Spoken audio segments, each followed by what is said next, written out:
मेरे क्लास में आप सभी का हार्दिक स्वागत है। आज मैं आप लोगों के समक्ष हिंदी साहित्य कला संस्कृति और अभिव्यक्ति पाठ्य पुस्तक में से सूरदास के पद को लेकर उपस्थित हूँ। यह पुस्तक वेस्ट बंगाल काउंसिल के अंतर्गत क्लास 11 में पढ़ाई जाती है और न्यू सिलेबस के अंतर्गत है। कवि सूरदास जी के पद को आरंभ करने से पहले आपके पाठ्य पुस्तक में कवि सूरदास जी का जो जीवन परिचय है उसे मैं आपको पढ़कर सुनाती हूँ। आप सभी जानते हैं कि कवि सूरदास जी हिंदी साहित्य के भक्ति काल के कृष्ण भक्त कवियों में सर्वश्रेष्ठ हैं। कहा जाता है कि सूरदास जी बचपन से ही अंधे थे, किंतु अंधे होने के बाद भी उन्होंने श्री कृष्ण जी का इतना सुंदर वर्णन प्रस्तुत किया है कि उसे पढ़कर कोई भी यह विश्वास ही नहीं कर सकता है कि सूरदास जी ने इतना सुंदर वर्णन अपनी बंद आंखों से कैसे किया।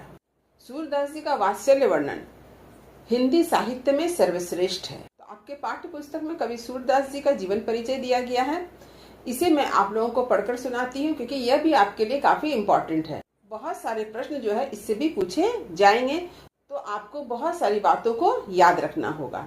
तो चलिए आरंभ करती हूँ कवि सूरदास जी का जीवन परिचय। देखिए, सूरदास के पद। सूरदास कवि परिचय। कवि सूरदास जी का जन्म 1478 ईस्वी के आसपास मथुरा आगरा मार्ग पर स्थित रुनकता नामक गांव में हुआ था। इसे आपको याद रखना है कि सूरदास जी का जन्म कब हुआ था और कहाँ हुआ था।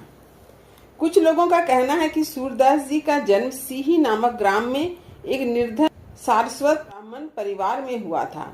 सूरदास वात्सल्य और श्रृंगार के श्रेष्ठ कवि माने जाते हैं। तो सूरदास जी किसके कवि हैं? वात्सल्य और श्रृंगार के श्रेष्ठ कवि हैं। पिता रामदास सारस्वत प्रसिद्ध गायक थे। सूरदास प्रारंभ में आगरा के समीप गऊ घाट में रहते थे। वहीं उनकी भेंट श्री वल्लभाचार्य से हुई। उन्होंने उनको पुष्टि मार्ग में दीक्षित कर कृष्णलीला के पद गाने का आदेश दिया। भारतीय साहित्य तो क्या, संभवतः विश्व साहित्य में शायद ही कोई वात्सल्य के क्षेत्र में उनके समकक्ष होंगे। यह उनकी ऐसी विशेषता है कि केवल इसी के आधार पर वे साहित्य क्षेत्र में उच्च स्थान के अधिकारी माने जाते हैं। इनको वात्सल्य रस का सम्राट के रूप में माना जाता है। भक्त शिरोमणि सूरदास ने लगभग 1.25 लाख पदों की रचना की थी। ये सब बहुत इंपॉर्टेंट है, जहाँ जहाँ मैं अंडरलाइन कर रही हूँ उसे आप हमेशा याद रखेंगे। काशी नागरी प्रचारणी सभा की खोज तथा पुस्तकालय में सुरक्षित नामावली के अनुसार सूरदास के ग्रंथों की संख्या 25 मानी जाती है, जिनमें से कुछ निम्न है: सूरसागर, सूरसारावली, साहित्य लहरी, नागलीला, गोवर्धन लीला, पद संग्रह, सूरपचीसी। सूरदास जी द्वारा रचित कितने ग्रंथ हैं? 25 ग्रंथ हैं, जिसमें से कुछ का नाम यहाँ दिया गया है। सूरदास जी की मृत्यु के बारे में विद्वानों में अनेक मत है, लेकिन जिस मत में अधिकतर विद्वानों की सहमति है वह यह है कि सूरदास जी की मृत्यु 1642 विक्रमी यानी 1580 ईस्वी में गोवर्धन स्थान के पास पारसौली ग्राम में हुई थी। इसे आपको याद रखना है, पारसौली ग्राम। सूरदास जी ने जिस स्थान पर देहावसान किया था वहां लोगों के द्वारा सूर श्याम मंदिर यानी सूरकुटी की स्थापना की गई है। तो छोटी छोटी बातों का उल्लेख यहाँ किया गया है। इन सारी बातों को आप हमेशा याद रखिए ताकि परीक्षा में जब कभी भी किसी तरह के प्रश्न पूछे जाए तो आप उनका उत्तर अच्छी तरह से लिख सके। अच्छे अंक प्राप्त करने के लिए पूरे विषय को खूब ध्यान से मन लगाकर पढ़े। पूरे विषय को खूब अच्छी तरह से पढ़े। प्रत्येक पंक्ति के प्रत्येक शब्द को खूब ध्यान से पढ़े ताकि हर बात आपको याद हो जाए। तो अब चलिए, आपके पाठ्य पुस्तक में जो सूर के पद दिए गए हैं मैं उनकी एक एक करके व्याख्या करूंगी, यानी प्रत्येक पद से संबंधित एक वीडियो आपको मेरे चैनल पर मिलेगा। तो चलिए आरंभ करती हूँ। आपके पाठ्य पुस्तक में जो सूर के पद दिए गए हैं उसमें से प्रथम पद, तो जो पहला पद है उसे मैं सबसे पहले आपको पढ़कर सुनाऊंगी।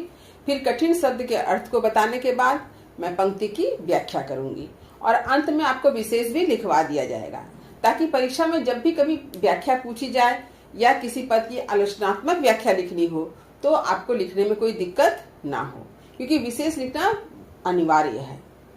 तो चलिए आरंभ करती हूँ। देखिए, लहो रीमा चंद लहोंगो, कहाँ करो जलपुट भीतर को, बाहर ब्यों की गहोंगो। यह तो झलमलात झक झोरत कैसे कै जू चहोंगो, वह तो निकट ही दिखत कर ज्यों हो न रहोंगो। तुम्हारो प्रेम प्रकट मैं जानत बौराए न बहोंगो, सूर श्याम कहे कर गहिल्याऊ शशि तन ताप दहोंगो। तो आपको यहाँ याद रखना है कि सूरदास जी ने किस भाषा में अपनी काव्य रचना की थी, वह है ब्रज भाषा। तो आपको यह याद रखना है कि सूरदास जी ने ब्रज भाषा में अपनी काव्य रचना की है। इसे आप हमेशा याद रखें, ये ब्रज भाषा आपको याद रखना है। इसके साथ ही साथ आपको यही भी याद रखना है कि ब्रज भाषा जो है माधुर्य गुण संपन्न है, यानी मधुरता जो है इसका श्रेष्ठ गुण माना जाता है। अब चलिए मैं कठिन शब्द के अर्थ को बता दूं। देखिए शब्दार्थ, पहला शब्द है मैया। मैया किसे कहा गया है? यशोदा माता को।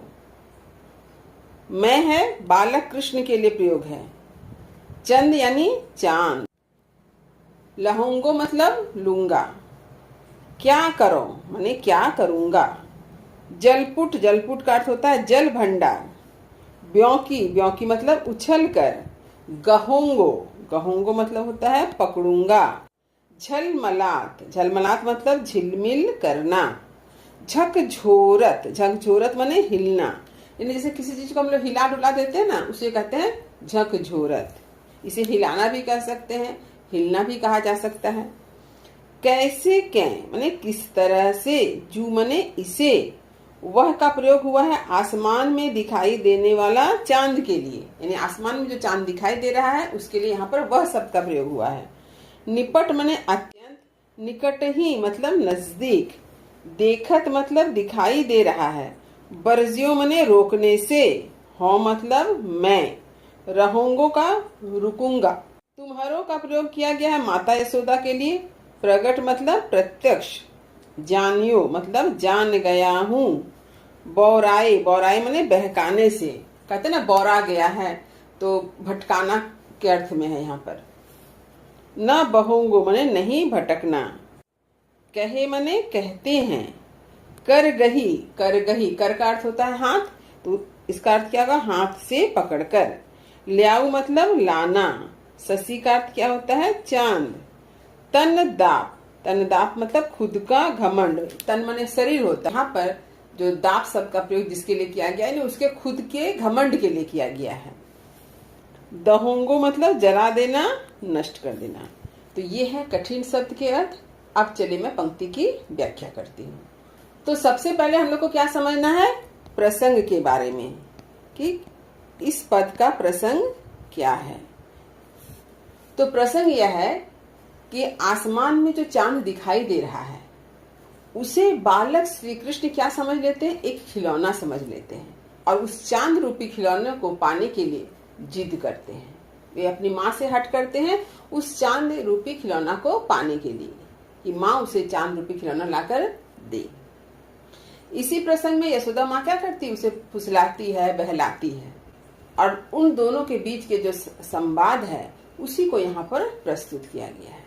देखिए, लेहो री माँ चंद लहोंगो। तो लेहो री माँ, माँ कहा गया यशोदा माँ को कि हे माँ मुझे लेना है। लेहो री मैं लूंगा, मुझे लेना है। क्या लेना है? चंद लहोंगो, मुझे चांद लेना है। बालक श्री कृष्ण अपनी माँ से कहते हैं कि मुझे चांद लेना है। कहा करो जलपुट भीतर को बाहर ब्याह की गहूंगो। तो जब बालक श्री कृष्ण चांद के लिए जिद करते हैं तो माता यशोदा ने क्या किया? जल में पड़ने वाले चांद के प्रतिबिंब को दिखाकर कहा कि लो तुम्हें चांद मैं दे रही हूँ। एक तो यहाँ चांद है, इसलिए बालक श्री कृष्ण कहता है कहा करो कि मैं क्या करूंगा। जलपुट भीतर को माने पानी के जो भंडार है, जहाँ पर पानी है उसमें तो चांद का छवि दिखाई दे रहा है। तो उस चांद का छवि जो जल में पड़ रहा है उस प्रतिबिंब को लेकर मैं क्या करूंगा? मैं तो बाहर ब्याह की गहूंगो, मैं तो उछल कर जो बाहर चांद दिखाई दे रहा है उसे पकड़ना चाहता हूँ, मैं उसे लेना चाहता हूँ।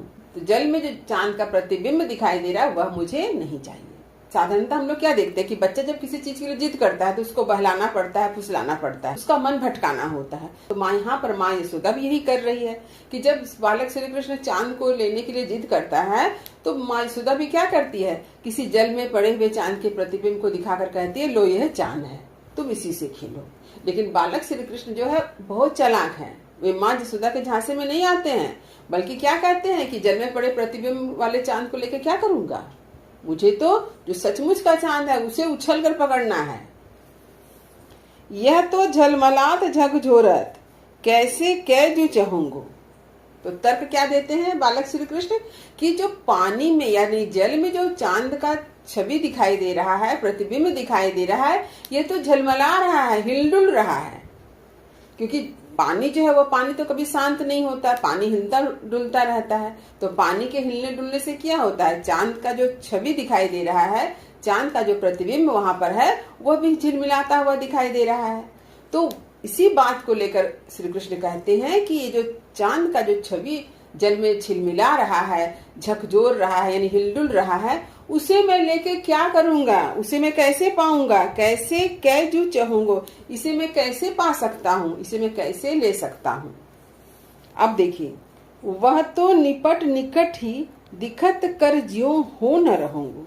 तो यहाँ पर ये जो वह है, इस वह का प्रयोग किसके लिए किया गया है, आसमान में जो चांद खिला हुआ है उसके लिए किया गया है। तो बालक श्री कृष्ण क्या कहते हैं कि जो आसमान में खिला हुआ चांद है वह तो अत्यंत निकट ही दिखाई दे रहा है, वह तो दूर है ही नहीं। यानी बालक श्री कृष्ण को क्या लग रहा है कि आसमान में जो चांद खिला हुआ है वो तो बहुत ही नजदीक है, फिर माँ मुझे क्यों नहीं दे रही है। इसलिए वे खुद कहते हैं कि कर ज्यों हो न रहूंगा, उसे तो मैं अपने हाथ से जाके पकड़ सकता हूँ। इसके लिए क्यों कह रही हो कि जो जल में चांद का प्रतिबिंब दिखाई दे रहा है उसे तुम लो, आसमान में तो चांद बहुत नजदीक है, इसी तो मैं अपने हाथों से ही पकड़ लूंगा। तुम्हारो प्रेम प्रकट में जानत बौराए न बहूंगो। अब श्री कृष्ण जो है अपनी माँ से कहते हैं कि मैं तुम्हारे प्रेम को बहुत ही अच्छी तरह से जानता हूँ, प्रत्यक्ष रूप से जानता हूँ, बौराए ना बहूंगो। अब तुम मुझे जितना भी भुलाना चाहो, भटकाना चाहो, मैं भटकने वाला नहीं हूँ। साधारणतः किसी बच्चे को माँ क्या करती है, इमोशनल ब्लैकमेल करती है, आप लोग सभी जानते हैं, तरह तरह से समझाने की कोशिश करती है और बच्चा क्या है, माँ की बात में आ जाता है।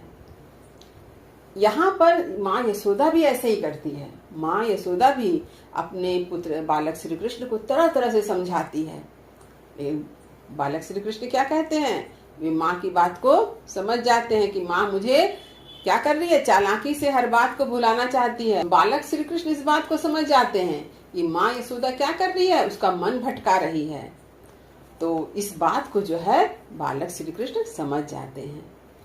सूर श्याम कहे कर गही लियाऊ शशि तन ताप दहूंगो। तो यहाँ पर सूरदास जी कहते हैं कि आसमान में जो चांद दिखाई दे रहा है उसे श्री कृष्ण जो है अपने हाथों से ले लेना चाहते हैं और लेकर क्या करना चाहते हैं, चांद के घमंड को दूर करना चाहते हैं। शशि तन ताप दहूंगो, यानी चांद का जो घमंड है अपने प्रति, अपनी सुंदरता के प्रति, उसे मैं नष्ट कर दूंगा। तो इस तरह से सूरदास जी ने बालक श्री कृष्ण के बाल लीला का सुंदर वर्णन किया है कि किस प्रकार से बालक श्री कृष्ण जो है चांद को खिलौना समझ लेता है और उसे पाने की जिद करता है और यशोदा माँ उसे तरह तरह से समझाना चाहती है। तो यह जो वर्णन है ये इतना सटीक वर्णन है, इतना सजीव वर्णन है कि हम सब अभिभूत हुए बिना नहीं रह सकते। आप लोगों ने भी देखा होगा कि हमारे घर परिवार में भी जो छोटे छोटे बच्चे होते हैं वे विभिन्न वस्तुओं की जिद करते हैं और ऐसी स्थिति में चाहे माता पिता हो, चाहे भाई बहन हो, जो भी व्यक्ति है समझदार है, वो क्या करते हैं, बच्चे को तरह तरह से कहानी बोलकर समझाकर उसे उस वस्तु से उसका दिमाग हटाना चाहते हैं, उसे भुलाना चाहते हैं ताकि बच्चा उस वस्तु को ना ले, ना मांगे। तो ये ऐसा हम लोग हमेशा ही करते हैं। कभी कभी आप देखते ही होंगे, ये आप दुकान गए हैं और एक बच्चा जो है आपसे बोल रहा है मुझे ये गाड़ी चाहिए, मुझे ये खिलाना चाहिए, तब आप क्या करते हैं, उसे तरह तरह से समझाते हैं, उसे उसका मन भटकाना चाहते हैं। जब वह गाड़ी खरीदना चाहता है, आप गाड़ी का दाम सुन के देखते हैं 1000 रुपया, तो आप क्या करते हैं, उसको 100 रुपया का एक चॉकलेट खरीद के उसका मन भुला देते हैं। तो यह बड़ा ही सटीक और सजीव वर्णन यहाँ पर सूरदास जी ने प्रस्तुत किया है। और इसका विशेष जो है आप स्क्रीन पर देख सकते हैं, इसे मैंने एक एक करके लिख दिया है। इस सारी विशेषताओं को आप अपनी कॉपी में जरूर उतार लें। तो उम्मीद करती हूँ कि सूरदास जी के इस पद का अर्थ आपने अच्छी तरह से समझ लिया होगा। फिर भी यदि कहीं कुछ समझने में दिक्कत हुई होगी तो कमेंट अवश्य करें, वीडियो को लाइक करें और सभी पढ़ने वाले मित्रों में इसे शेयर करना ना भूलें। और जो बच्चे मेरे चैनल पर नए हैं वे चैनल को सब्सक्राइब जरूर कर लें, ताकि हर नई वीडियो का नोटिफिकेशन उन्हें समय समय पर मिल सके। तब तक पढ़ते रहिए, जीवन में आगे बढ़ते रहिए। मेरी शुभकामनाएं आप सभी बच्चों के साथ है। धन्यवाद।